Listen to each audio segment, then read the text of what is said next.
4.7, prove trigonometric identities. So you're going to be having your magic trigonometric identity sheet out, the thing with all of the identities and trig statements that you know and that you can use. And we're going to follow generally these steps.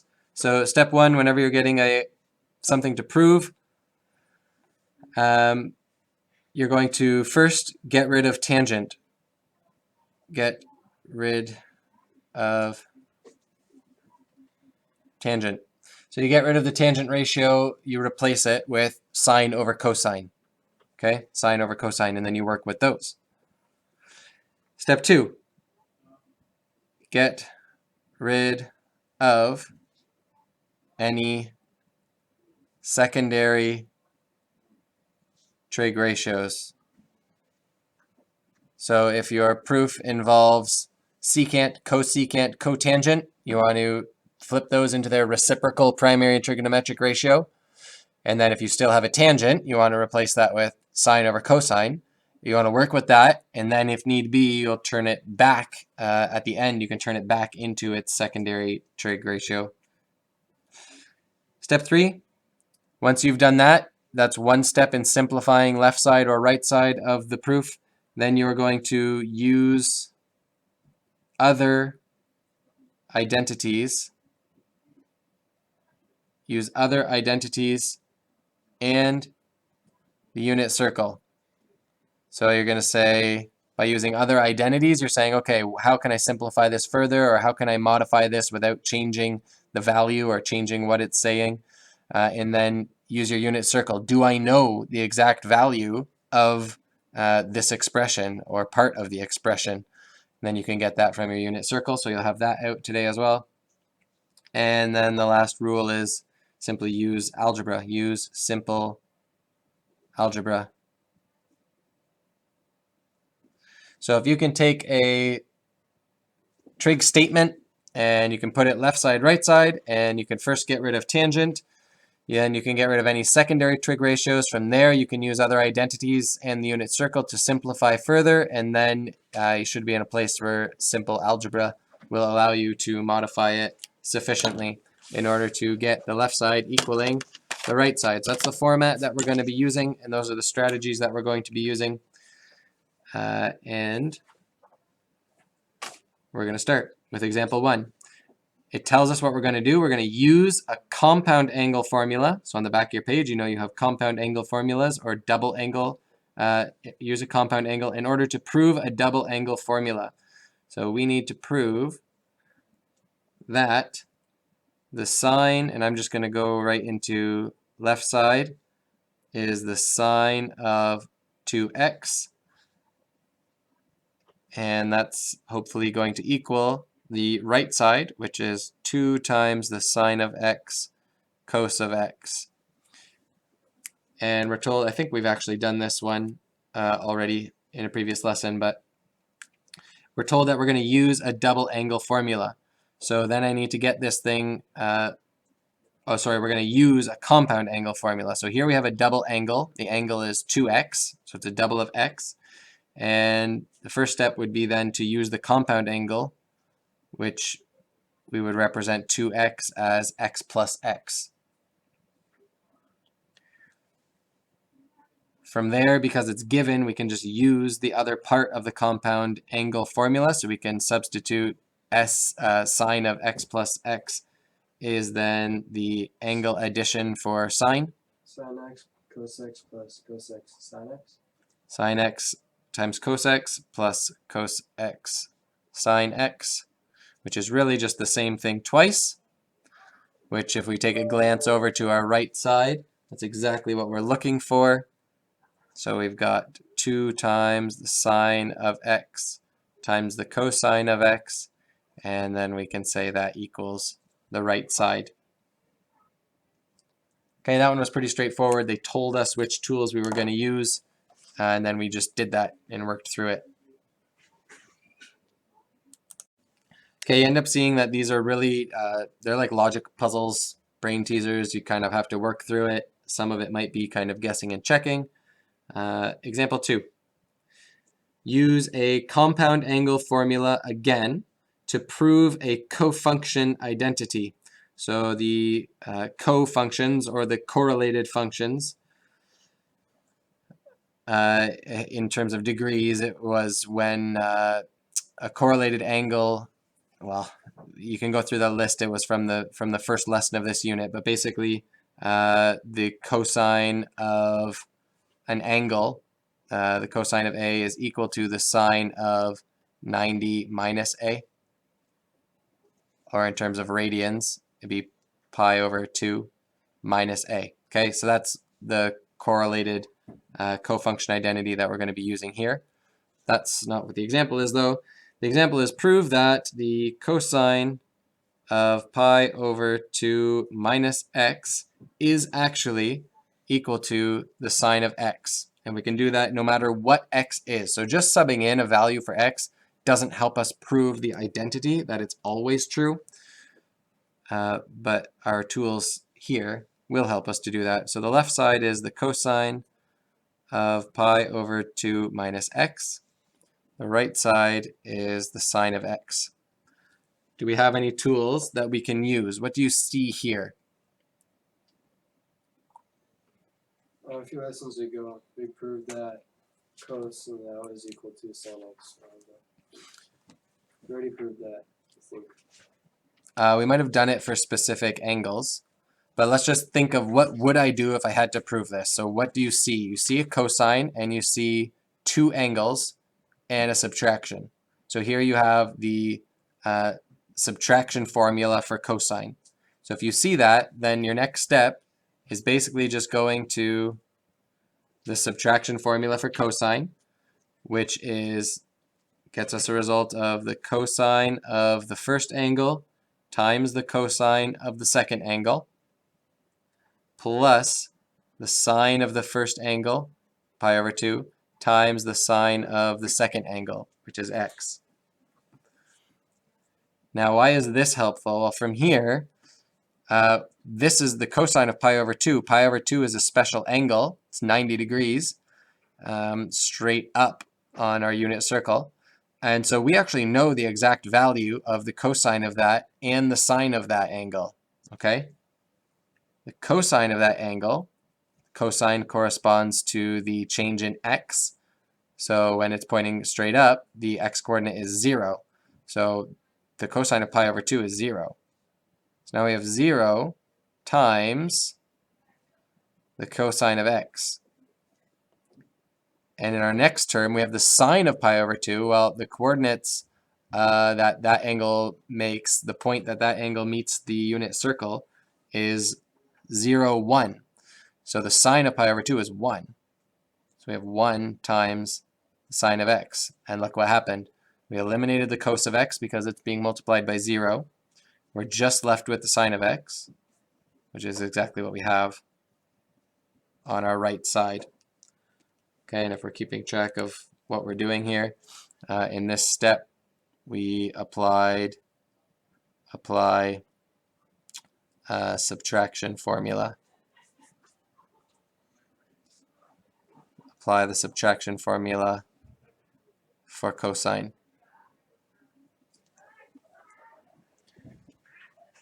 Okay, so it's looking at it and saying, okay, what can I do? And if I do that, can I foresee it getting me closer to the other side? It was nice to split this up. You have a known angle and an unknown angle. Well, if they're together, that whole angle is unknown. But if you can split them up using your subtraction formula, well, now you know whole chunks of it. Okay? All right. Example 3. Prove an identity involving reciprocal trigonometric ratios. Okay? Prove an identity using reciprocal trigonometric ratios. So we have our left side.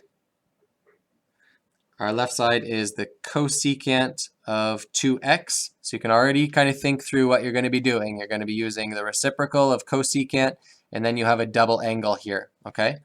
And the right side, we have in the numerator, the cosecant of x, and in the denominator, 2 times the cos of x. Now, when you're solving these things, when you're proving these things, you can work from the left side and make the left side look like the right side, or you can work from the right side to make the right side look like the left side, or you can work from both and hopefully somewhere down here they both look the same. Okay, you can do whatever you think is easiest to modify as long as you end up with left side equaling right side. Okay, the first thing that we're going to do here then is apply the reciprocal. So apply, right, apply reciprocal. I spelled that totally wrong. Reciprocal. Okay, the reciprocal of cosecant is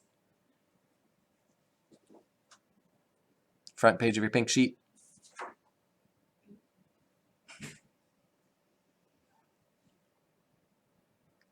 Oh, 1 over secant. It'll be if you're given a secondary, the reciprocal will be a primary. So the primary is sine, so you have the sine of 2x in the denominator. Okay, and we're just going to keep working with this side. So now I see the sine of 2x. Well, that's a double angle, so I'm going to apply my double angle formula. Apply double angle formula. And so the numerator is still 1. The denominator now, the double angle formula for sine, it's on the back of your page. It's 2 times the sine of x cos of x. And now you're going to learn a little bit of a tip. So you might look at this and you might say, well, I don't really know what I should do here. Okay. You can look over here to the right-hand side, and you can see in the denominator you already have 2 times the cosine of x. Well, we have those attributes here. 2, we have a factor of 2, we have a factor of cos of x, but we also have this factor sine of x. Okay.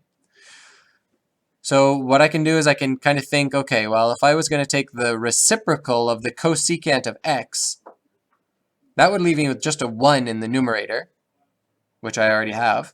And it would give me the reciprocal of cosecant x in the denominator. Well, the reciprocal of cosecant we already know is sine. So you can already see how we're on the right track, and they are equivalent, but we need to show it. One of the tricks that you can do in order to show it is to split out this expression into 3 separate expressions. Okay, so we're going to write as separate expressions, and you'll see what that means after we do it. But we're going to write as separate expressions. Okay, so on this left side, we're going to rewrite it as 1 over 2 times 1 over the sine of x times 1 over the cos of x. Well, that allows us to isolate this 1 over the sine of x. Okay? Well, what happens if we take the reciprocal, like we talked about, of 1 over the sine of x?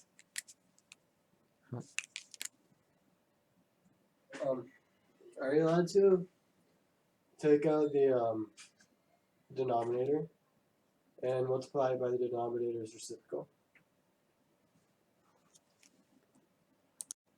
Okay, in this step, we're just going to take the reciprocal of 1 over sine x, which is the cosecant of x. So now we have 1/2 times cosecant of x times 1 over the cos of x. And from there, we can just put cosecant of x in the numerator with 1 times 1, which is 1. So that will just give us the cosecant of x. And the only things left in the denominator are a factor of 2, a factor of 1, right there, which we don't need to write, and a factor of cosine of x. So the denominator is 2 times the cosine of x, which is what we have if we look across to the right-hand side.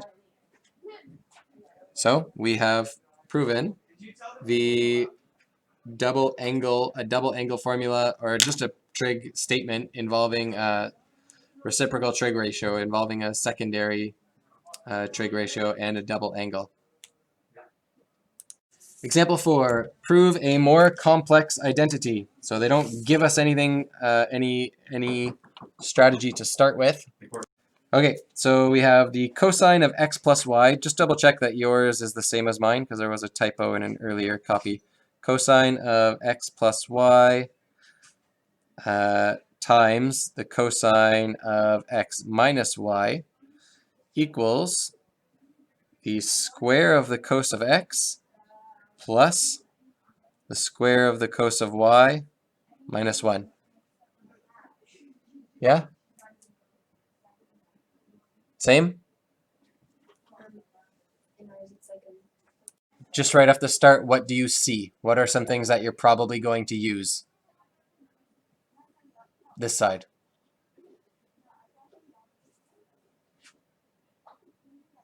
Difference of squares, maybe? Are you looking at this side? Yeah. Yeah, negative cosine x plus y and cos x subtract y. So assuming that this, okay, so Do you have anything for that, actually? no. So what you're saying, you're thinking polynomials, you're thinking, you know, factored form and expanding these things. If this bracket was right beside that bracket and you had x plus y times x minus y, then that would be more reasonable. But Okay. this is an angle, right? X plus y is an angle Yeah. and x minus y is an angle. I was So thinking what fast. do you see here that you've seen before that you can do? Okay, we have formulas for like the individual ones. If we have You can interrupt. there's an addition formula for cosine and then subtraction. Yeah, we have an angle addition formula for cosine, so we can rewrite Puts in the this brackets for differently. sine. And we have a angle addition, angle subtraction formula for cosine, so we could rewrite this differently. What do you see over here? What might we use over here if we wanted to work on the right side?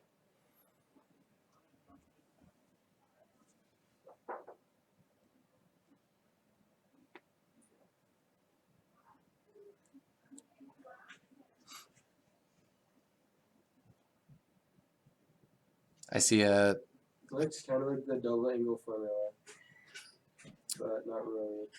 okay, could be part of the Pythagorean identity.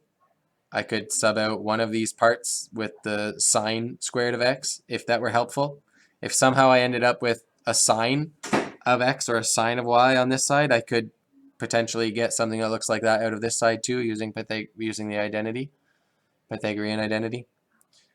Okay, so you're looking ahead, you're looking left to right, you're seeing what's the goal kind of here. Okay, first thing is easiest on this left side. First of all, I'll just copy down the left side so that we use proper format. Cosine of x plus y times the cosine of x minus y. First thing we're going to do is angle addition formula and angle subtraction formula. Okay, so apply, and I'm going to just take up lots of space here because I'm going to write the steps. Apply angle addition subtraction formulas. Okay, go ahead and write that next step then. Angle addition formula for cosine times the right side of the angle subtraction formula for cosine. Okay, that would look like this in brackets. The addition formula gives you the cosine of x times the cosine of y minus the sine of x times the sine of y. That was just this little chunk. And now the subtraction formula is the cosine of x times the cosine of y plus the sine of x times the sine of y. Okay, it looks like it's getting longer and uglier instead of easier. But what I see in there is a bunch of x to the power of 1s, like I have cos of x here, but I also have a cos of x in the second bracket. So if I multiplied these brackets together, which is what it says that they're connected by, then I'm actually going to end up with some of these statements, some of these expressions squared, okay? So all I'm going to do here is FOIL. Okay, we're going to distribute these two binomials. I've got one term here. This is going to be my first. Okay, then I've got, well, you FOIL, you go first times first, outside times outside, inside times inside, last times last. Okay, and here are all the terms. There's one term there, there's one term there, there's one term there, there's one term there, and I'm going to be mindful of my signs. Okay, positive or negative. So first times first, cos of x, cos of y, times cos x, cos y. Well, it gives me 2 factors of cos x and 2 factors of cos y. Outside times outside. Oh, David, this is actually what you said comes in here. It's a difference of squares because this is the product of a sum and a difference, Yeah. where So A and B and B. So the 2 middle terms are going to cancel out. Yeah, we only have the first last terms. And we only have the first times first and last times last. Yeah. So last times last gives us a negative term, Sin x, sin y squared. the square of sine x and the square of sine y.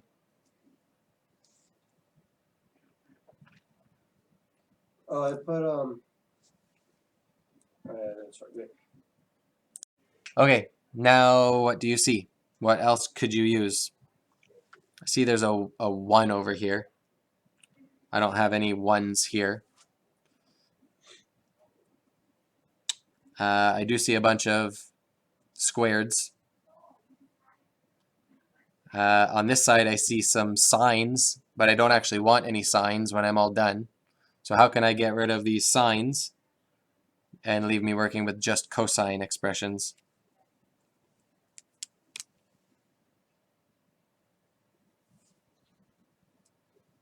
Is there anything you can take a sine x squared, the square of the sine of x, and replace it with something else?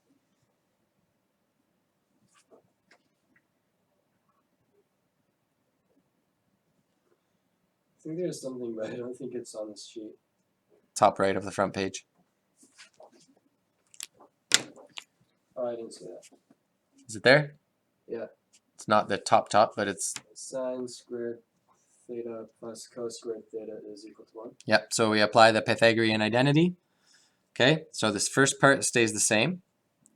The square of the cos of x times the square of the cos of y. But then this chunk is going to be a little bit different. I'm going to bring down my negative, but then this sine squared of x, sine of x squared, that's going to be 1 minus the square of the cos of x.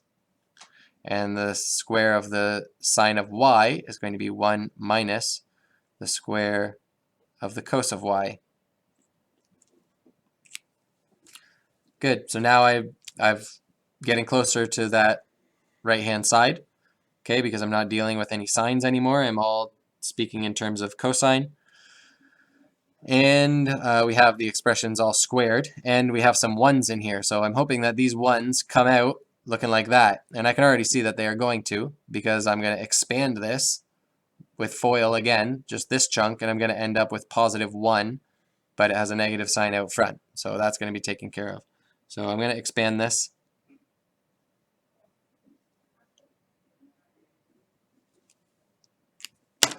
So again, this first part just comes down again, the square of the cos of x, the square of the cos of y. Bring down that negative sign. Maybe give myself a big square bracket to do this inside of. First times first. 1 times 1, 1. Outside times outside is going to be negative the square of the cos of y.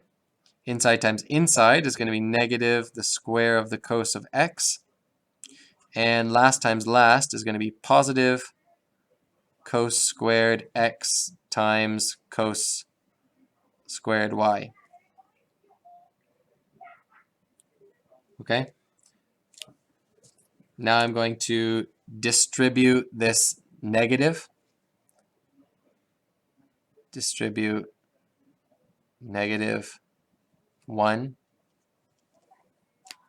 That's to get rid of these brackets. So again, this first part just comes down again. The square of the cos of x times the square of the cos of y. And here we have -1, positive the square of the cos of y, positive the square of the cos of x, and negative this final expression with two factors, the square of the cos of x times the square of the cos of y.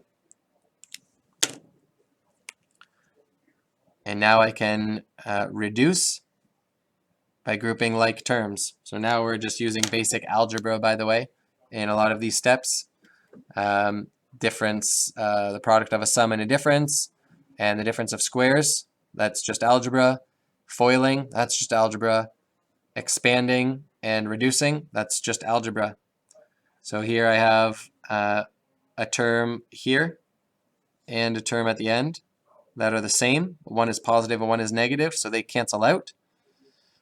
And then I'm going to look to the right side of what I'm trying to do, and at this point I can literally just write it the same way as long as I put my terms in the same order.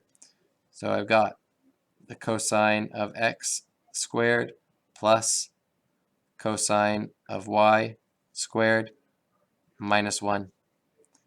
And that is the same as the right side.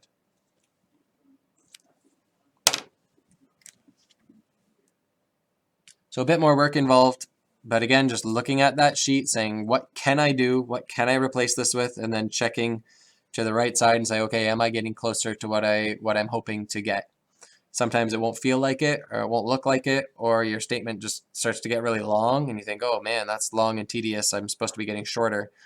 Just keep working through it, work with it. If you're doing it correctly, like if you're doing the algebra correctly, then you haven't changed the value and you'll have a new statement that you can work with. Sometimes you might need to backtrack if you think you're going the wrong direction, but just keep on plugging away.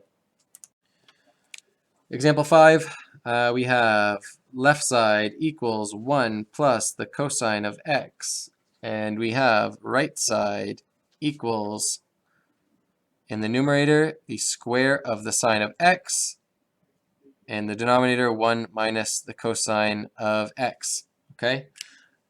This time I'm going to solve from the right side. Okay? So I see right away in my numerator I've got the square of the sine of x. And over here I'm looking for just working with cosine. So I don't actually want any sines. So right away I can just go with Pythagorean Identity.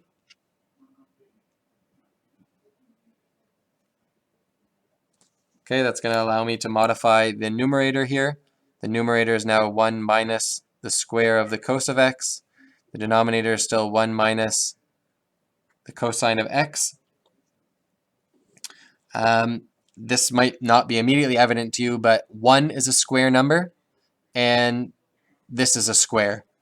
So from here, you can apply the difference of squares to your numerator. Difference of squares to your numerator. That's going to give you the product of the sum and the difference. So in the numerator, you're going to have 1 plus the cosine of x times 1 minus the cosine of x. And the denominator is 1 minus the cosine of x. From here, you can see you have a factor 1 minus cos x in the numerator and in the denominator. They can cancel out. That's just algebra, which reduces to just having 1 plus the cosine of x over 1, but you don't need to write that. And that is what is on the left side. Proven. Last one looks a bit messy. We have on the left side, we have a double angle for sine in the numerator. And down in the denominator, we have 1 minus the cosine of 2x, so a double angle cosine there.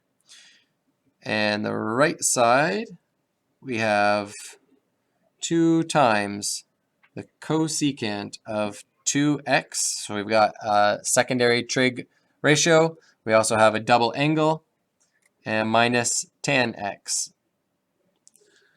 So again, you can look at either of these and you can just start working with whatever side you want. I'm just going to do this whole one down the left side, and I'm going to use this space for notes to show what steps we're taking.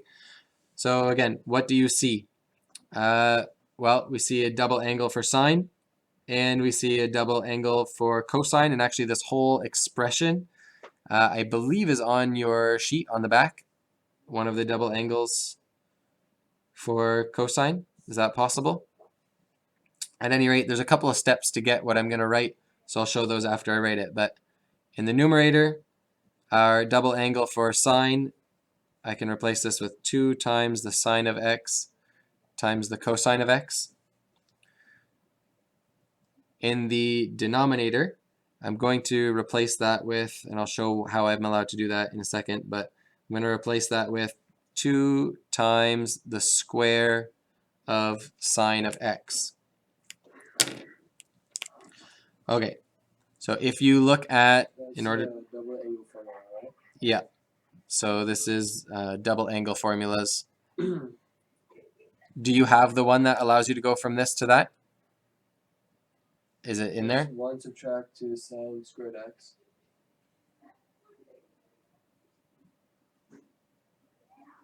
Okay, both of them are double angle formula. Basically, let me just do it here. So this piece, okay, so how we go from this, I'm going to bring him over here. So you have 1 minus the cosine of 2x in the denominator. Your double angle for cosine says that the cosine of 2x, so I'll take that 1 minus, can be written as 1 minus 2 times the sine of x squared. Okay, that then, you have 1 minus 1, so if I just rewrite this, we've got 1 minus 1 plus the square of sine of 2x if I distribute that negative sign. Okay, and that, so this 1 minus 1 becomes nothing, so this is now the 2 times the sine of, oh, that was much easier than I thought it was going to be. Okay, and now I'm going to plug that back in. Okay, so the only part, I'm replacing this part with the double angle formula for cosine. Then we're distributing that negative sign to both terms. 1 minus 1 is 0, leaving us with just 2 times the square of the sine of x, which I'm then putting back in there. That's helpful because it's going to allow us to cancel out one of the factors of the sine of x in the top and the bottom there. Okay, continuing on. From here, you can see that sine x cancels out sine x. You could also cancel out the 2's, but I look over to the right-hand side and I actually want a factor of 2 somewhere in there, so I'm going to leave those alone for now. So we're just going to reduce to, in the numerator, we have 2 times the cos of x. In the denominator, we have 2 times the sine of x. Now, to get rid of the cosine in the numerator, and to end up expressing it as either a cosecant or as a tan is kind of what I'm looking toward doing.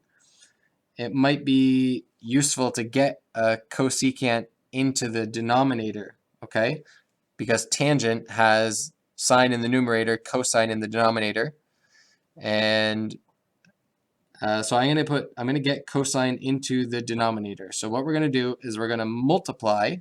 So this part won't be immediately evident to you, but we are going to multiply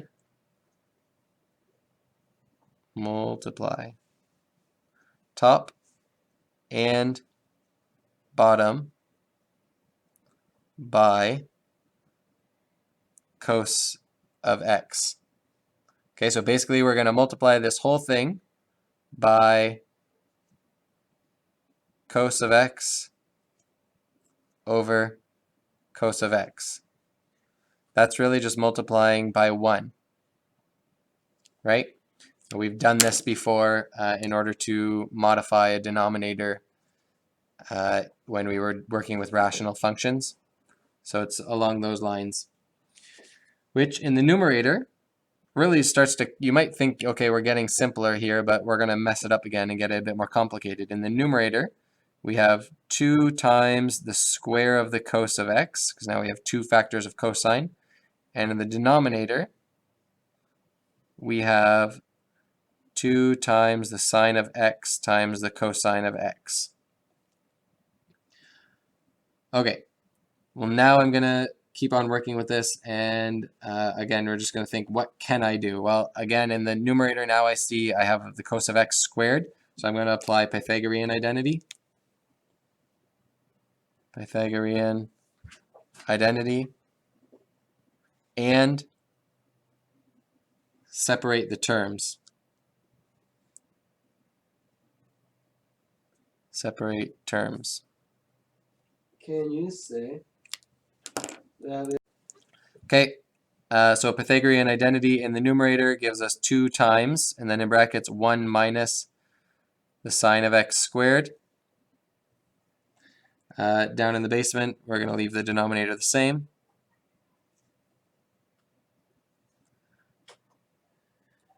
And we're separating now, so I'm going to distribute this guy and separate terms. So I have 2 over this denominator, 2 over 2 times the sine of x cos of x, and I have minus 2 sine squared of x over this denominator, 2 times the sine of x cos of x. Now I can reduce this the second one here. Okay, I can reduce this. We have a 2 in the top and the bottom, so they cancel out. We have a factor of sine in the top and the bottom, so they cancel out, leaving me with just 1 factor of sine in the numerator and 1 factor of cosine in the denominator. Now this other one, we can, because we're looking for finishing with a double angle here, okay? So we can actually take this 2 times the sine of x cosine of x, and we can apply the double angle formula. This is the right-hand side of the double angle formula for sine of x, for sine of 2x. So the numerator is 2. The denominator becomes the sine of 2x. The reciprocal of sine is cosecant. So what we have here is 2 times the cosecant of 2x, because if I take the reciprocal of the sine of 2x, I get 1. Right now I have 1 over the sine of 2x, a factor of 1 over the sine of 2x, which is equal to the cosecant of 2x. So this becomes 2 times the cosecant of 2x. Sine over cosine is, of course, tangent. So we have the tan of x, and that is equal to the right side. There's probably a bunch of different ways you could have done that. Maybe some that are faster. I don't know. You'd have to try them. You can also work from either side and just pick what you think is easiest, and hopefully you're heading in the right direction. And that's it for us.